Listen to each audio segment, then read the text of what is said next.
வணக்கம், welcome to my channel. இது எங்கள் ட்ரிப்போட டே 2. நாங்கள் இன்றைக்கி ஃபுல் டே கன்னியாகுமரி தான் எக்ஸ்ப்ளோர் பண்ண போகிறோம். ஃபேமிலி ரூம் ஒன்று புக் பண்ணியிருந்தோங்க. அது நான் ஏசி, சுத்தம் காற்றுல. நான் 10:30க்கு படுத்து 1 மணிக்கெலாம் ஏஞ்சி எல்லாரையும் உசுப்பி கிளம்புங்க அப்படின்னு கிளப்பி ரொம்ப நேரம் உட்காந்துருந்தோம். ஆனால் டிரைவர் ஆனால் 4:30க்கு தான் வந்தாங்க. திருநெல்வேலி டு கன்னியாகுமரி வந்துட்டு நல்ல இனிமையான பாடல்கள் கேட்டுக்கிட்டு தூங்கிக்கிட்டே வந்து 5:30 போல் கன்னியாகுமரியில் இறக்கி விட்டாங்க. இறக்கி விட்டோன்னே எல்லோரும் எதையும் நோக்கி வேகமாக நடந்து போயிட்டு இருந்தாங்க, வாக்கிங் போகிற மாதிரி. சரி நம்மளும் போவோம் அப்படின்னு போகிற வழியில் இதெல்லாம் பார்த்துட்டு போனேன். கன்னியாகுமரினாலே சங்கு தான் பாருங்களா, கலர் கலராக சங்கு, விதவிதமான சங்கு. அப்புறம் ஒரு வழியாக போய் எங்கள் டெஸ்டினேஷனை ரீச் பண்ணியாச்சு. சன்ரைஸ் பாயிண்டில் போய் நின்றுட்டோம். இருட்டாதாங்க போய் நின்னோம், ஒரு ஹோப்போட. சரி இன்றைக்கி நம்ம வந்து சன்ரைஸை பார்க்குறோம் அப்படின்னு சொல்லிட்டு ஒரு ஹோப்போடு தான் போய் நின்று எல்லாருமே நின்றுட்டுருந்தோம். அன்றைக்கி சாட்டர்டே, கிட்டத்தட்ட ஒரு ஆயிரக்கணக்கான மக்கள் அங்கே வெயிட் பண்ணிகிட்ருக்காங்க. இன்றைக்கி நம்ம வந்து சன்ரைஸை பார்த்துருவோம் அப்படின்னு சொல்லிட்டு போன நேரத்துக்கு இந்த விவேகானந்தர் பாறை, கிளாஸ் பிரிட்ஜு, அப்புறம் திருவள்ளுவர் அங்கெல்லாம் லைட்டு போட்டிருந்தாங்க, கலர் கலர் லைட் எரியுது பாருங்கள். எல்லாம் ஒரு நம்பிக்கையோட ஆரம்பத்தில் நல்லா ஃப்ரெஷ்ஷாக வெயிட் பண்ணிகிட்டு இருந்தாங்க. அப்புறம் ஒரு கட்டத்தில் அந்த நம்பிக்கையை இழந்து ஃபோனை வச்சு சரி வந்ததுக்கு இந்த ஷேடாக அந்த க்ளவுட்ஸு, இந்த சன் ரேஸ் எல்லாம் வந்திருக்கு பாருங்கள், அதெல்லாம் எடுத்துக்கிட்டு இருப்போம், ஒரு வழியாக அவர் வருவார் அப்படின்னு நாங்கள் வந்து வெயிட் பண்ணிகிட்டு இருந்தோம். ஆனால் டிரைவரை நான் மட்டும் போகும்போதே சொன்னாங்க, நேற்றே வந்த க்ளவுடு மறைச்சிக்கிச்சு, இன்றைக்கி தெரியுமான்னு தெரில, உங்கள் லக்கு போய் பாருங்கள் அப்படின்னாங்க.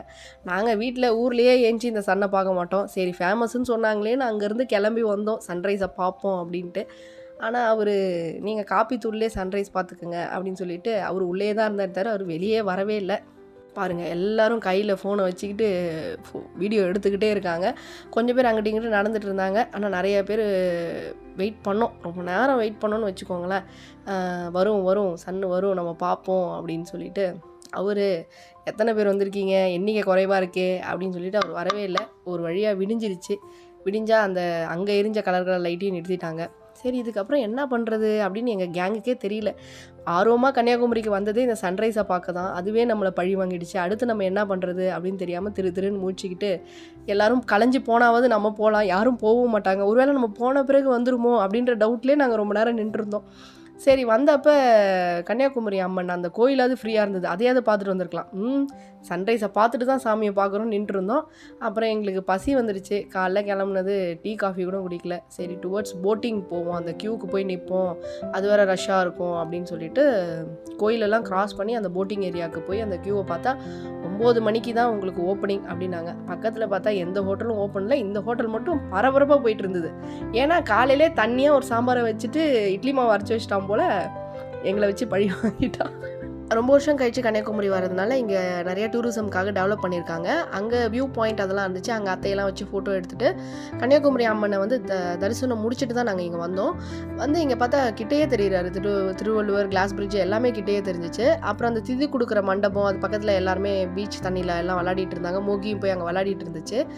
அப்போ டிஸ்கஷன் பண்ணோம், போட்டிங்கை வந்து ஸ்கிப் பண்ணிவிட்டு அடுத்தடுத்த பிளேசஸ் போகலாம் அப்படின்னு சொல்லிட்டு அங்கே 1.5 மணி நேரம் ஸ்பெண்ட் பண்ணிவிட்டு அங்கேருந்து கிளம்பிட்டோம். நாங்கள் அடுத்த போனது வந்து திருப்பதி பெருமாள். இது வந்து யூடியூப்பில் இப்போ ரீசெண்டாக ஃபேமஸாக இருந்ததுனால அங்கேயும் போய் ஒரு விசிட்டை போட்டுட்டு சாமி சூப்பராகவே இருந்துச்சு. அலங்காரம் எல்லாமே நல்லா இருந்தது, க்ளீனாக இருந்தது. நாங்கள் உச்சி வெயிலில் போனதுனால கடகடன்னு சாமியை பார்த்துட்டு வெளியில் வந்துட்டோம். ஈவினிங் டைமில் நல்லாயிருக்கும்னு நினைக்கிறேன். அப்புறம் நாங்கள் கன்னியாகுமரி போகிறோன்னே எல்லாருமே மஸ்ட் விசிட் பிளேஸுன்னது வந்து இந்த சுசீந்திரம் தான். சுசீந்திரம் போகாமல் வந்துடாதீங்க அப்படின்னாங்க. சரி அதனால் பயணத்தை வந்து அதை தொடர்ந்தே போயிட்டோம். எனக்கு இந்த தண்ணி, மலை, இந்த மாதிரி நேச்சரை ஒட்டின விஷயம், இடம்னா எனக்கு ரொம்ப பிடிக்கும். அது வந்து என்னமோ நமக்கு ஒரு என்ன சொல்கிறது, ஃப்ரீயான ஒரு தெரப்பி மாதிரி தான் நான் நினைப்பேன். அதை அப்படி தான் நான் வந்து விண்டோ சீட் எடுத்துகிட்டு இந்த மாதிரி இடம்னாலே எனக்கு ரொம்ப பிடிக்கும். அது எவ்வளோ அழகாக இருக்குது பாருங்கள். அதை ஒரு மணி நேரம் பார்த்தாலே மனசு ஒரு லைட்டாக ஆகிடும், ஒரு ரிலாக்ஸ்டாக ஆகிடும்ல, அந்த மாதிரி தான் நான் நினைக்கிறேன். ரொம்ப அழகாக இருந்துச்சு. நீங்களும் என்ஜாய் பண்ணும் அப்படின்னு சொல்லிட்டு தான் இந்த கிளிப்பிங்ஸ்லாம் நான் வந்து ஆட் பண்ணியிருக்கேன். அதே மாதிரி ரோடு 2 சைடு மரம், அது ஒரு தனி அழகு. ஏன்னா இப்போல்லாம் NH ரோட்ஸ்லாம் பார்த்தா ரொம்ப எம்டியாக இருக்குல்ல, அது எனக்கு அப்படியே காண்டாகும் அதை பார்த்தாலே. அந்த மாதிரி பார்த்துட்டு இப்படி பார்க்கும்போது அப்படியே ஒரு தனி உற்சாகம் தான். அப்புறம் டிரைவர் அண்ணா அதோ பாருங்க சாய்பாபா கோயில் அப்படின்னு சொல்லிட்டு இந்த படம் கஜினி படம் அசின் மாதிரி போகிற வழியிலலாம் ஒரு கதை சொல்லிக்கிட்டு பேசிக்கிட்டே வந்தார்.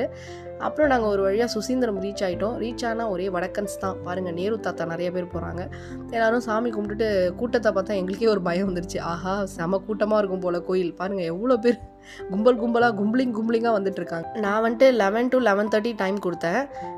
எல்லாரும் போயிட்டு சாமி கும்பிட்டு 11:15க்கெல்லாம் வந்துட்டாங்க. கடகடன்னு போய் கும்பிட்டுட்டு கோபுரம் எவ்வளோ அழகாக இருக்குது பாருங்கள். உள்ளே போனதே வந்து அந்த ஆஞ்சநேயர் வெண்ணெய் தடவி இருப்பார்ல, அதை பார்க்கறதுக்கு தான் போனோம். அதை நல்லாவே சாமி கும்பிட்டுட்டு அங்கேருந்து கிளம்பிட்டோம். அடுத்த ஸ்பாட் வந்து இந்த நாகராஜா டெம்பிள். இந்த ஊருக்கு பேரே இந்த கோயில்னால தான் வந்துச்சு, நாகர்கோயில் அப்படின்னு சொல்லியிருந்தாங்க. ஸோ அதையும் போயிட்டு ஒரு விசிட் பண்ணிவிட்டு உச்சிக்கால பூஜை தான் நாங்கள் அட்டன் பண்ணோம். 12 மணிக்கு சாமிக்கு பூஜை பண்ணிவிட்டு க்ளோஸ் பண்ணுவாங்களா, அந்த டைமுக்கு தான் போனோம். அப்போ ஆப்போசிட்டில் அந்த அண்ணா ஒரு டீ கடை இருந்தது. அங்கே போயிட்டு ஒரு சர்பத், அந்த அண்ணாவோட ஓன் ப்ரிப்ரேஷன் போல் சூப்பராக இருந்துச்சு. அதை முடிச்சுட்டு நாங்கள் வந்து தக்கலை அப்படின்ற ஏரியாவுக்கு வந்து ட்ராவல் பண்ண ஆரம்பிச்சிட்டோம். அதாவது தமிழ்நாடு கேரளா பார்டர் போல். அப்படியே போக சேஞ்ச் ஆகிடுச்சு கிளைமேட்டே. அங்கே பாருங்க, அந்த மலைக்கு மேலே டார்க் க்ளவுட்ஸு, அப்படி ஒரு டிரான்சிஷன். கிளைமேட்டே எப்படி நாங்கள் வெயிலில் காஞ்சிட்டு இருந்தோமோ அப்படியே வந்து ஒரு கனமழை உள்ளே போயிட்டோம். போய் அந்த லொக்கேஷனில் இறங்கினா வேணா போங்க அப்படின்னு ஒரு ஹோட்டல் உள்ள இறக்கி விட்டாங்க. போனால் சுட கேரளா மீல்ஸ் நல்லா அந்த மழைக்கு கபால்னு இறக்கிட்டு ரேட்டை கேட்டால் தான் கொஞ்சம் பக்குன்னு இருந்தது. ஒரு 70 rupees சொல்லியிருக்கலாம், 160 சொல்லிட்டாங்க. சரி ஆனதாச்சு போய் சாப்பிட்டோம் அப்படின்னு சொல்லி ஒரு 1:30 போல் முடிச்சா 2 o'clock தான் அங்கே ஓப்பன். அடுத்த வீடியோவில் கண்டினியூஷனில் சொல்கிறேன். உங்கள் வீட்டு பிள்ளையாக நினச்சி வீடியோக்கு ஒரு லைக்கை போட்டு பேஜை சப்ஸ்கிரைப் பண்ண மறந்துடாதீங்க. பிடிச்சிருந்தா கமெண்ட் பண்ணுங்கள்.